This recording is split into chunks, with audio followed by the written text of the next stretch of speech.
함께 기도하시고 우리 수련회 강의 시작하도록 하겠습니다. 사랑하는 하나님 감사드립니다. 주님께서 예비하신 이 귀한 2021년 고등부 여름 수련회를 이렇게 온라인으로나마 열 수 있도록 은혜 내려주시니 감사를 드립니다.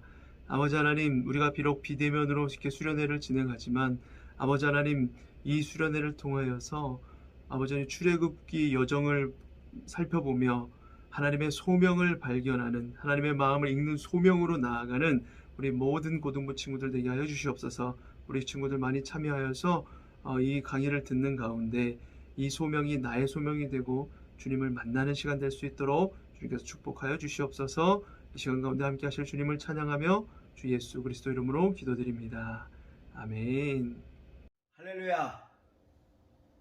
고등부 친구들 잘 지내고 있지요? 코로나19로 얼굴을 마주 대하지는 못하지만 영상으로라도 고등부 여름 수련회를 하게 되었으면 다행이다. 그리고 또 축복이다 싶습니다. 근본 수련회가 여러분에게 어떤 수련회였으면 좋겠어요? 여러분 아세요? 여러분은 하나님의 기대이고 부모님의 기대이기 전에 여러분 자신에게 있어 여러분 자신이 기대여야 한다는 것입니다. 여러분은 여러분 자신에게 기대가 있어요? 나는 누구여야 하지? 근본 수련회 기간 동안 주님의 말씀 안에서 또 선생님들의 헌신과 또 목사님의 메시지를 통해서 나는 나 자신에게 기대어야 한다. 이 놀라운 깨달음이 또 원리가 여러분 안에 담겨지는 소중한 시간이었으면 좋겠습니다. 영상으로이지만 이 고등부 수련회가 각자 개개인에게 놀라운 축복의 시간들이 되기를 기도하며 목사님은 응원할 것입니다.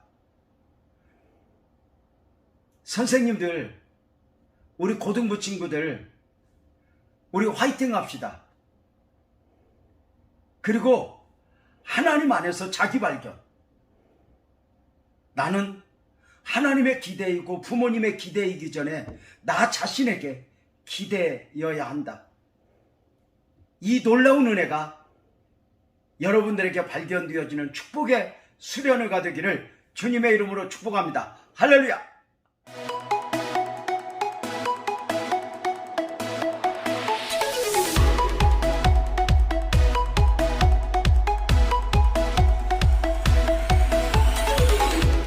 할렐루야. 우리 고등부 친구들, 2021년 고등부 여름 수련회 오신 여러분들을 환영합니다. 이번에도 이렇게 비대면으로 할 수밖에 없는 현실이 마음 아프지만 그럼에도 이 시간을 통해서 하나님이 은혜를 주시리라 믿습니다. 이번 수련회 주제는 하나님의 마음을 읽는 소명으로입니다. 이 수련회 기간을 통해서 모세의 출애굽 여정을 살펴보면서 우리도 모세와 같이 소명을 품고 하나님 마음을 읽어가며 하나님 나라에 쓰임받는 우리 고등부 친구들 모두가 되기를 소망합니다.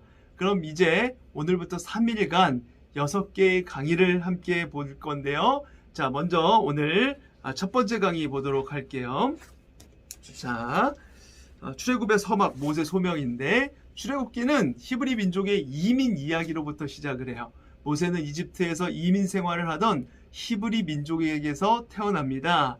야곱의 가족 70여 명이 처음 이집트로 이주했을 때만 해도 그저 7년의 대흉년만 피할 작정이었습니다. 7년 후엔 다시 돌아갈 예정이었죠. 그러나 시간이 흐르는 가운데 그들은 다시 고향으로 돌아가는 것을 차일피일 미루게 되고 결국 거기에 머무르면서 400년이 넘는 세월 동안 대를 이어가며 이집트 땅에 머물게 되었어요. 하나님이 아브라함에게 주신 가나안 땅에 비해 이집트는 매우 비옥하고 풍요로운 땅이었습니다. 게다가 요셉을 신뢰하고 존중하는 이집트 통치자들의 호의로 히브리 사람들은 전쟁의 위협으로부터 안전하게 보호받으면서 생활을 할 수가 있었죠. 이집트에서 아무 걱정 없이 편안하고 풍요롭게 지내는 동안 이스라엘 백성은 그들의 조상 아브라함이 하나님께 받은 약속과 소명을 잊어버립니다. 비록 이스라엘 백성이 이집트에 눌러 앉기로 한 것은 잘못이지만 그들의 죄된 선택으로 70여 명의 가족이 400여 년 만에 장정만 60만 명으로 불어나게 돼요.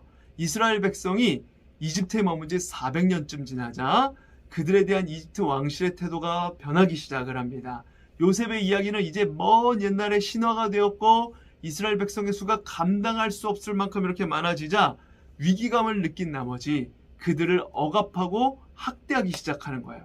여러 가지 억압 정책을 써보지만 그 이집트에서 그 이스라엘 백성들이 늘어나는 증가세를 잠재우지 못합니다. 더 이상 어찌할 수 없는 상황에 이르자 이집트의 왕은 최후의 방책을 동원했어요. 갓 태어난 히브리 남자아이들을 모두 나일강에 던지고 여자아이들만 살려두라는 명령을 내린 것입니다. 이 상황에서 이스라엘 백성의 반응은 어땠을까요? 왜 자신들에게 이런 비극이 닥치는가 싶었을 겁니다. 많은 사람들이 하나님께 간절히 구원을 호소했을 거예요. 그런데 이때 하나님은 아무 일도 하지 않으십니다. 그러한 가운데 아들을 잃고 비통하게 통곡하는 사람들이 점점 늘어만 가죠. 왜 하나님은 이스라엘 백성의 통곡과 호소에 묵묵무답이셨을까요? 이집트 제국의 악행을 왜 그대로 내버려 두셨던 것일까요? 이제 이스라엘 백성을 다시 가나안 땅으로 돌아가게 할 때가 되었기 때문입니다. 이집트에서의 풍요와 안전에 깊이 길들여진 나머지 그들에게는 자기 스스로 결단하고 돌아갈 의지가 없었던 거예요. 그대로 두었다면 아마도 이집트에서 계속 대를 이어가며 살았을지도 모릅니다. 그래서 하나님은 이집트 왕의 악한 선택을 이용하여서 이스라엘 백성을 가나안 땅으로 밀어내고 계셨던 것입니다. 그런 상황 가운데 모세가 이집트에서 태어납니다. 모세가 세상의 빛을 보기 전에 아므람과 요게벳은 여자아이가 태어나기를 간절히 기도했을 것입니다. 하지만 아이를 놓고 보니 아들이었어요. 아이는 세상을 보자마자 나일강에 던져져 악어밥이 될 운명에 처했습니다. 하지만 요게벳은 그리할 수가 없었어요. 그래서 아이를 석 달 동안 숨겨서 기릅니다. 하지만 언제까지나 그럴 수 없었습니다. 석 달 동안 아이를 숨겨 기르면서 요게벳은 여러 가지로 궁리했을 거예요. 요게벳은 아이를 살릴 방도를 찾을 수 없어서 결국 갈대로 만든 상자를 하나 구해다가 역청과 송진을 발라서 물이 새지 않도록 하고 그 속에 아이를 뉘어서 나일강에 띄워 놓습니다. 갈대 상자에 실려 내려가던 아이는 마침 나일강으로 나온 이집트 공주에게 발견이 되었어요. 바로의 딸이 목욕하러 나일강으로 내려오고 시녀들은 나일강가를 거닐 때에 그가 갈대 사이에 상자를 보고 시녀를 보내어 가져다가 열고 그 아기를 보니 아기가 우는지라 그가 그를 불쌍히 여겨 이르되 이는 히브리 사람의 아기로다. 출애굽기 2장 5절에서 6절에 나오는 말씀이에요. 공주가 그 아이를 보고 불쌍히 여겼다고 나오는데 불쌍히 여겼다는 것은 하나님이 그 공주의 마음을 만지신 겁니다. 아무리 공주라고 해도 히브리 남자 아이들에 대한 살육 명령을 어기기란 쉬운 일이 아니었습니다. 하나님의 개입 없이는 그런 마음을 가질 수가 없는 거예요. 그때 모세의 누이 미리암이 요게벳을 유모로 소개하고 요게벳은 죽은 것이나 다름없던 아이들을 다시 품에 안습니다. 그 당시 히브리인들에겐 절망적이고 힘든 시간들이었겠지만 하나님이 안 계신 것 같은, 하나님이 없는 것 같은 그런 어려움 가운데 있었겠지만 그러나 이 시기에도 놀라운 하나님의 계획은 이루어져 가고 있는 그런 중에 있었던 것입니다. 하나님의 계획 가운데 모든 일이 이루어져 가고 있는 거예요. 모세의 일생을 보면 크게 세 기간으로 나뉩니다. 태어나서부터 40살까지, 40살까지가 첫 시기예요. 이 시기에는 그는 이집트 공주의 양아들 자격으로 부와 권세를 누립니다. 두 번째 시기는 40살부터 80살까지의 기간입니다. 이 시기에는 미디안 광야에서 나그네로 살아가요. 그러다가 하나님의 부르심을 받아 이집트에서 노예 생활하던 이스라엘 백성을 해방시키고 광야 유랑을 끝냅니다. 광야 유랑을 이끌어냅니다. 이것이 세 번째 시기 곧 80살부터 120살, 120살까지의 일입니다. 출애굽기 2장 11절은 세월이 지나 모세가 어른이 되었다라는 말로 시작을 해요. 앞에서 살펴본 대로 모세는 악어밥이 될 상황에서 이집트 공주에게 발견되어 그의 양아들이 됩니다. 그 누이 미리암의 용기 있는 행동으로 요게벳은 다시 모세를 품에 안고 키우는 축복을 누리게 돼요. 게다가 아들을 기른 대가로 공주로부터 보수까지 받게 됩니다. 돈을 받으면서 아이들을 키우게 되는 거예요. 요게벳은 젖을 뗄 즈음까지 모세를 돌보다가 공주에게 돌려보냈을 것입니다. 그 이후 모세는 이집트 궁정에서 어떻게 성장했을까요? 왕궁에서 왕자로 자랐지만 공주의 양아들이라는 사실 때문에 모세의 입지는 그렇게 탄탄하지 않았을 것입니다. 그러던 어느 날 그는 왕궁 바깥으로 나아가 동족에게로 갔다가 그들이 고되게 노동을 하는 것을 봅니다. 모세는 온갖 학대를 당하고 있는 동족의 상황을 보면서 이러지도 못하고 저러지도 못하는 자신의 모습에 깊은 좌절감을 느꼈을 거예요. 가만히 왕궁에 있자니 고통받고 있는 동족 생각이 나서 마음이 편치 않았을 것이고, 그렇다고 그들을 위해 딱히 해줄 만한 힘도 능력도 없었던 겁니다. 그러던 중에 모세는 큰 사건에 휘말리게 돼요.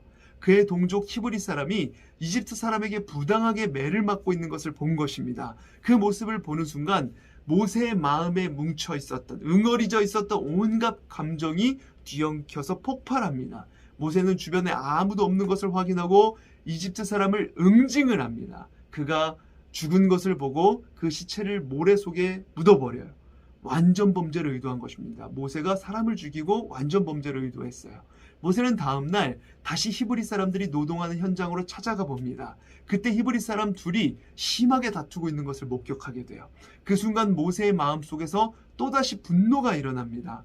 동족끼리 힘을 합쳐도 모자랄 판에 싸우고 있으니 이것이 얼마나 답답했겠습니까?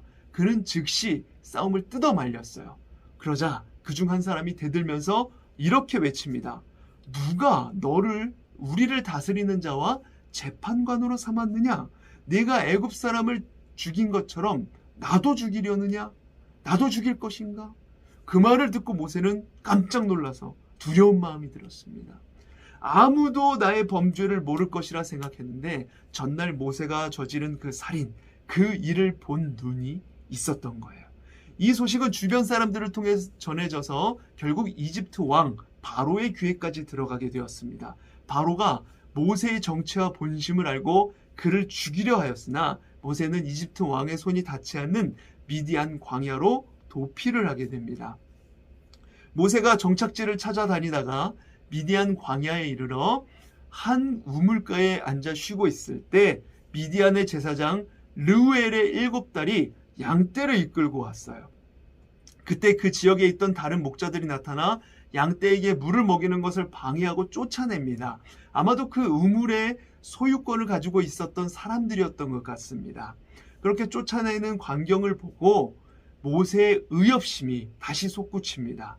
당시 그에게는 분노의 그런 불꽃이 마음속에 활활 타오르고 있었어요. 동족을 학대하던 이집트 사람에 대한 분노와 함께 동족의 거부로 인한 분노가 그의 마음속에 들끓고 있었던 거예요. 정의감과 누적된 그 분노가 목자들의 행패를 목격하는 가운데 터져버립니다. 그는 목자들을 쫓아보내고 르우엘의 딸들이 양떼에게 물을 먹이도록 그렇게 도와줍니다. 이 일로 모세는 미디안에 정착하게 되었고 르우엘은 모세를 딸 십보라와 결혼시켜 가족으로 받아들입니다. 얼마 후에 모세는 첫 아들을 얻게 되고 그 이름을 게르솜이라 지어요. 게르솜은 나그네라는 뜻입니다. 모세의 삶을 보여주는 단어죠. 그는 자신의 지금 현 상황을 아들의 이름에 담아서 나그네라고 했던 것입니다. 이것이 모세의 미디안 광야 생활 40년에 대한 기록의 전부입니다. 그 아들의 이름에서 보듯이 미디안에서의 모세의 삶을 한마디로 정의한다면 바로 나그네의 삶이었습니다. 이집트에서 만나는 사람들마다 모세를 상전대하듯 했죠. 공주의 아들이었으니까, 공주의 양아들이라는 이유로 입지가 그리 탄탄하지는 않았겠지만, 그러나 그럼에도 불구하고 말 한마디면 무슨 일이든 척척 이루어지는 정도의 권력은 가지고 있었을 것입니다.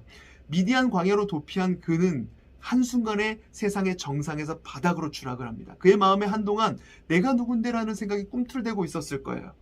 누군가가 그의 자존심을 건드리기라도 하면 참고 받아들이기가 어려웠을 것입니다. 하지만 자신의 처지와 자신이 아무것도 아니라는 사실을 시간이 지날수록 자각하고 받아들였을 거예요. 한없이 부풀어져 있었던 그의 자존감은 바람 빠진 풍선처럼 쭈그러들었을 것이고, 무시하면 무시당하는 대로, 조롱하면 조롱당하는 대로, 헐뜯으면 헐뜯음 당하는 대로 받아들이는 법을 배웠을 것입니다. 모세는 광야에서의 결핍과 불편을 겪으면서 왕궁에서의 안락하고 호화스러운 생활 방식에서 벗어났을 것입니다. 처음에는 죽을 맛이었을 거예요. 하지만 시간이 지나면서 그는 광야 생활에 익숙해지고 즐기게 되었을 것입니다.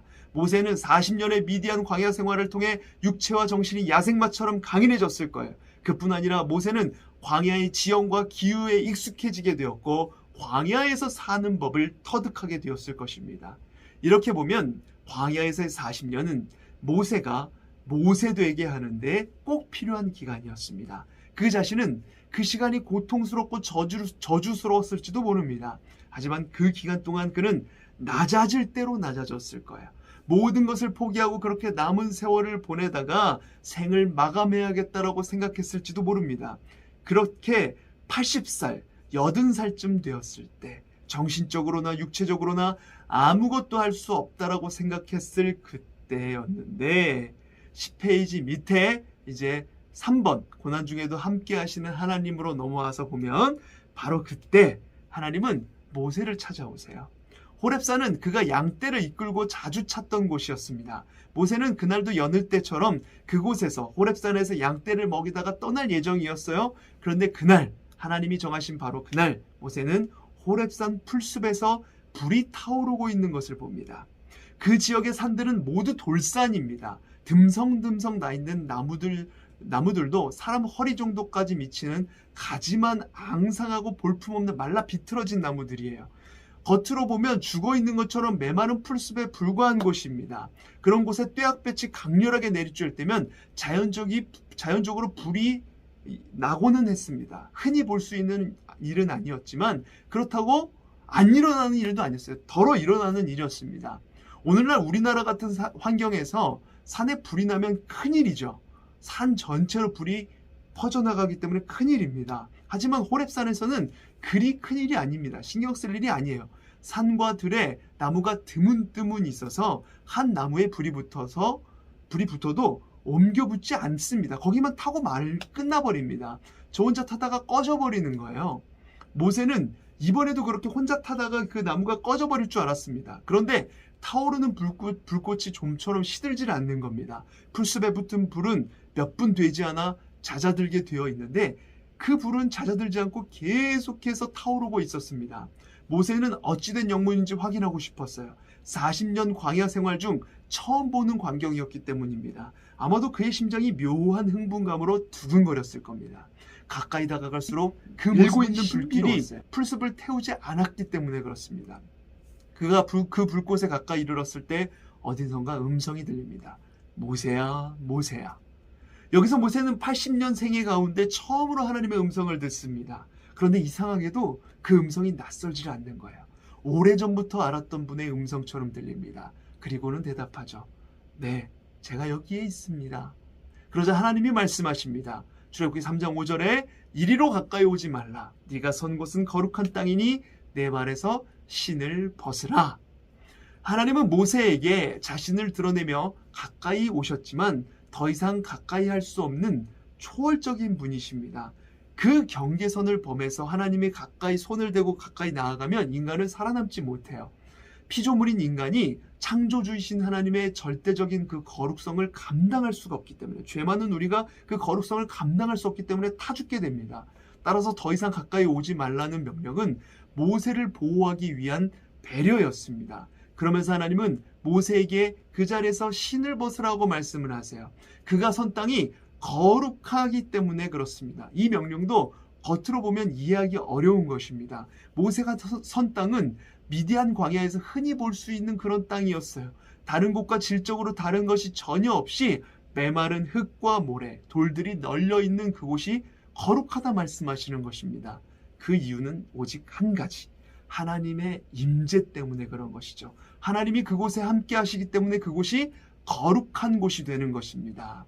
지금 모세는 새로운 세상의 문지방에 서 있는 것입니다. 그는 그동안 전해 들었던 하나님을 그 순간 처음 대면합니다. 물론 모세는 하나님이 계시다고 믿었습니다. 하나님이 조상 아브라함을 부르시고 히브리 민족을 택하셨음을 믿었습니다. 하지만 그것은 그의 일상과는 별로 상관이 없는 일이었죠. 하나님을 믿는다고 해서 세상을 보는 눈이 딱히 달라질 것도 없고 따라서 사는 방법에서도 차이가 없었습니다. 그 믿음은 하나의 이론이었고 하나의 들어왔던 가설뿐이었기 때문에 그렇습니다. 그런데 이제 모세는 호렙산에서 하나님을 만남으로 새로운 세상 입구에 이제 서 있게 되는 거예요. 그동안 가설로만 여겼던, 듣기만 했었던 그 하나님이 실제가 되어 그 앞에 불꽃으로 나타나셨기 때문입니다. 그 세상으로 들어가기 위해 그는 과거 세상에서 신었던 신발을 벗어놓아야 합니다. 그동안 하나님 없는 세상에 살면서 스스로 지키고 보호하고 있었던 자기 자신, 때로는 위장하고 장식했던 자기 자신을 벗어놓아야 했습니다. 하나님 없이 스스로 만들어온 자아상, 하나님 없이 설정했던 내 삶의 목표들, 이 모든 것들을 내려놓아야 했어요.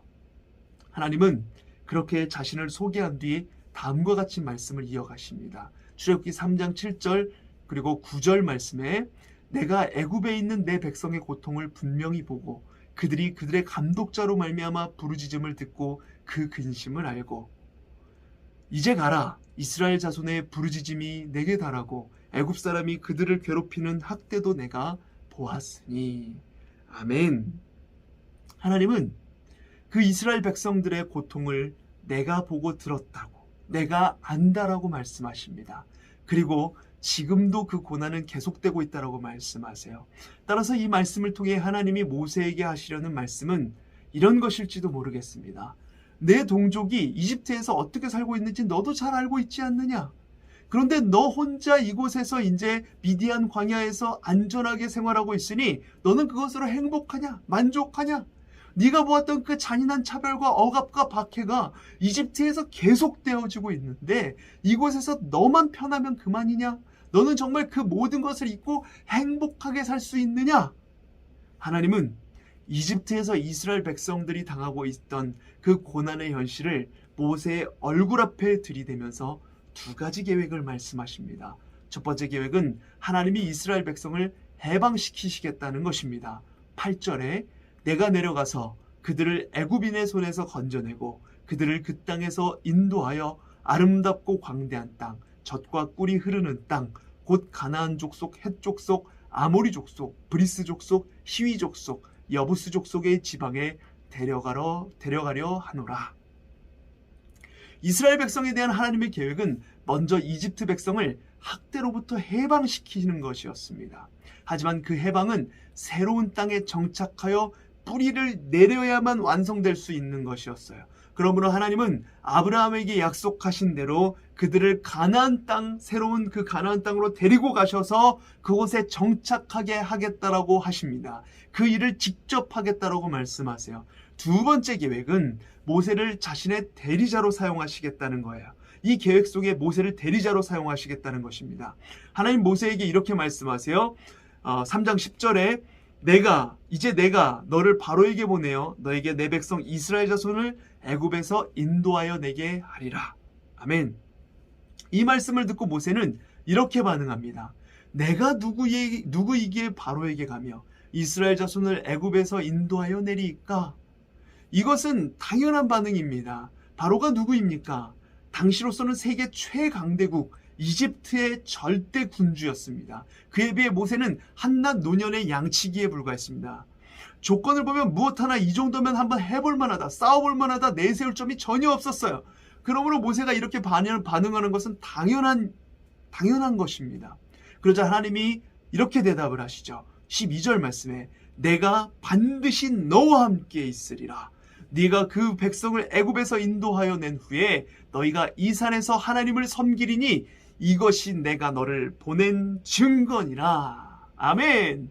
하나님의 어떤 분인지 아는 사람들에게는 이 한 가지 약속이면 충분한 것이었습니다. 전능하신 하나님이 함께 하시면 다른 것은 상관없는 거예요. 하지만 모세는 아직 하나님이 어떤 분이신지 경험한 바가 없었습니다. 그러니 내가 너와 함께 있다는 말은 그에게는 공허한 말로 들렸을 것입니다. 그래서 모세는 이렇게 또 핑계를 댑니다. 13절에 내가 이스라엘 자손에게 가서 이르기를 너희의 조상의 하나님이 나를 너희에게 보내셨다 하면 그들이 내게 묻기를 그의 이름이 무엇이냐 하리니 내가 무엇이라고 그들에게 말하리이까? 그 하나님의 이름은 무엇이라고 얘기하겠습니까? 이러는 거예요. 그 당시 이집트는 온갖 신을 모시는 곳이었습니다. 이스라엘 백성 중에는 400년 동안 이집트에서 대를 이어 살아오면서 이집트 사람들의 신들을 섬기는 사람들도 많이 있었을 것이고 모세는 그 사정을 누구보다도 잘 알고 있었을 것입니다. 모세가 그들에게 가서 신의 명령을 받았다라고 말하면 그들은 그 신이 어떤 신이며 얼마나 강한 신이기에 부르고 있냐 이렇게 물을 것이 분명했습니다. 그렇게 말한 것 역시 하나님의 부르심을 피하기 위한 핑계였습니다. 모세가 이걸 핑계대고 있는 거예요. 그러자 하나님이 다시 한번 또 대답하십니다. 14절 말씀에 중요한 말씀이에요. 나는 스스로 있는 자이니라. 또 이르시되 너는 이스라엘 자손에게 이같이 이르기를 스스로 있는 자가 나를 너희에게 보내셨다 하라. 아멘. 유명한 말씀이죠. 모세는 점점 이제 코너에 몰리고 있는 자신을 발견했을 것입니다. 그래서 세 번째로 하나님께 이렇게 말씀을 드립니다. 이제 11페이지 4번 준비된 하나님의 사람으로 넘어온 거예요. 출애굽기 4장 1절에 그러나 그들이 나를 믿지 아니하며 내 말을 듣지 아니하고 이르기를 여호와께서 내게 나타나지 아니하셨다 하리이다. 무슨 말이냐? 이렇게 얘기하니까 하나님은 모세의 손에 있던 지팡이를 땅에 던져보라고 이렇게 말씀하십니다. 모세가 하나님의 말씀대로 지팡이를 땅에 던지니 그것이 뱀으로 변해요. 모세가 놀라서 재빨리 뒤로 물러서자 하나님이 다시 말씀하십니다. 네 손을 내밀어 그 꼬리를 잡으라. 여러분, 뱀의 꼬리를 잡는다? 미디안 광야에서 모세는 뱀을 자주 만났을 것입니다. 맨손으로 뱀 잡는 일에 선수가 되었을 거예요. 그런데 하나님은 그에게 뱀의 꼬리를 잡으라고 말씀하세요. 뱀을 잡으려면 머리를 공략해야 됩니다. 꼬리를 잡으면 뱀에게 물리게 돼요. 꼬리로 이렇게 똘똘똘 말아가지고 물게 됩니다. 그리고 혹시 뱀에게 독이라고도 있다면 죽을 수도 있는 것이죠. 잠시 그 생각 때문에 주저하고 있었던 모세가 조심스럽게 손을 뻗어서 뱀의 꼬리를 잡으니까 뱀이 다시 지팡이로 변한 겁니다. 그것만으로는 충분하지 않다라고 생각하셨는지 하나님은 또 하나의 표적을 보여주십니다. 그분은 모세에게 손을 품에 넣어보라고 하세요. 모세가 하나님의 말씀대로 손을 품에 넣었다가 꺼내보니까 그 손에 악성 피부병, 종기가 생겨서 하얗게 변해 있었습니다. 모세는 그 모습에 몹시 당황했을 것입니다. 어안이 벙벙해 있었던 그 모세에게 하나님은 그 손을 다시 품에 넣어보라고 하세요. 그 또한 주저되는 일입니다. 왜냐하면 손에 생긴 피부병이 온몸으로 옮아 퍼져갈 수도 있다라고 생각했기 때문입니다. 모세가 조심스럽게 손을 품에 넣었다가 꺼내보니까 손이 이제 전처럼 말끔해져 있는 겁니다. 하나님은 이스라엘 백성이 그의 말을 믿지 않으면 첫 번째 표적을 보여주고 그 또한 믿지 않으면 두 번째 표적을 보여주고 그래도 믿지 않으면 나일강에서 물을 퍼다가 마른 땅에 부으라고 하십니다. 그러면 나일강에서 퍼온 물이 마른 땅에서 피가 되게 하시겠다는 것이었습니다. 상황이 이쯤 되니 더 이상 이제 모세가 피할 방법이 없어 보였습니다. 자신에게 나타나신 그 하나님이 진짜인 것 같고 그분에게 신기한 능력이 있다는 것도 이제 알겠습니다. 하지만 그럼에도 모세가 여전히 용기가 나질 않는 거예요.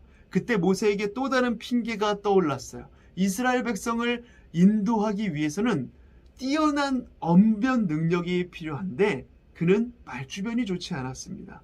그래서 네 번째로 하나님에게 이렇게 말씀드리면서 핑계를 대요. 4장 10절에 오 주여 나는 본래 말을 잘하지 못하는 자니이다. 주께서 주의 종에게 명령하신 후에도 역시 그러하니 나는 입이 뻣뻣하고 혀가 둔한 자니이다. 그러자 하나님은 모세에게 누가 사람의 입을 지었느냐 이렇게 물으시면서 창조주인 자신이 할 말을 직접 가르쳐 주겠다라고 말씀을 하십니다. 할 말을 잃은 모세는 더 이상 물러설 곳이 없음을 깨닫게 되었습니다. 옴짝달싹할 수 없을 정도로 궁지에 몰린 것입니다. 그제야 모세가 본심을 드러냅니다. 오 주여 보낼 만한 자를 보내시옵소서. 나는 아닙니다. 보낼 만한 자를 보내시옵소서. 이것은 아무리 생각해도 자신은 도저히 안 되겠다는 뜻이에요. 모세 말에 하나님은 크게 노하십니다. 그러면서 말을 잘하는 그의 형 아론을 그에게 붙여주시겠다라고 말씀하세요. 그런 다음 지팡이를 들고 가라고 하시면서 그의 등을 떠미십니다. 4장 16절 17절 그가 너를 대신하여 백성에게 말할 것이니 그는 내 입을 대신할 것이요 너는 그에게 하나님같이 되리라. 너는 이 지팡이를 손에 잡고 이것으로 이적을 행할지니라. 아멘. 여러분, 영적 성장은 어떤 한순간에 이루어지지 않습니다. 갑자기 이루어지는 게 아니에요. 모세가 호렙산에서 경험한 것과 같은 그 씨름을 지속적으로 해나감으로써 우리 마음이 하나님의 뜻에 맞춰져 가야 돼요. 조율되어져 가야 합니다. 오랜 기간 지속적인 시행착오를 거쳐야 되는 거예요. 그것을 누구보다 잘 아셨던 하나님이시기에 때로 우리가 연약하여 핑계를 대고 주저하고 물러서도 품고 기다리시는 거예요. 하나님은 결국 포기하지 않으십니다. 모세가 자신은 안 되겠으니 다른 사람을 보내시라고 말씀드렸을 때 크게 노하며 그의 등을 떠미신 것처럼 하나님은 끝끝내 우리를 그분의 길로 이끄시는 분이세요. 여러분, 우리도 이번 수련회를 통해 비록 온라인이지만 영적 성장을 이루어내기를 소망합니다. 하나님께서 만들어 가시는 그 모세를 보며 우리도 그런 성장을 이루어낼 수 있기를 바라요. 오늘은 모세가 소명받기까지 80년의 세월을 한 번에 설명하느라 좀 길었습니다. 2과부터는 내용이 좀 짧아질 거예요. 강의 내용이 교재에 비해서 방대하고 많지만 강의 들으면서 교재에 있는 성경 구절을 써보면 말씀이 마음에 확 들어올 것입니다. 그런 은혜가 있기를 바랍니다. 수련회 모두 그렇게 은혜로 완주하시길 소망해요. 뒤에 있는 성경 퀴즈도 꼭 풀어오시고요. 겨울 수련회에 비해서 이 성경 퀴즈 양도 적어지고 난이도도 낮아졌으니 많이 참여해서 선물도 받아가시길 바랍니다. 왜 이렇게 1강 내용이 강의 내용과 교재가 다르냐 이렇게 의문이 들 수 있는데 워낙 방대해서 좀 그 교재보다 이렇게 많은 걸 설명하다 보니까 좀 달라졌는데 좀 2강, 3강 거쳐가면서 조금씩 다를 수는 있지만 그럼에도 불구하고 이야기 듣고 말씀을 써보면 그것이 이런 내용이었구나 이렇게 확 와닿게 될 것입니다. 꼭 함께 하시면서 완주해 나가시는 고등부 친구들 되기를 바랍니다. 그럼 1강 여기까지입니다. 2과에서 만나요.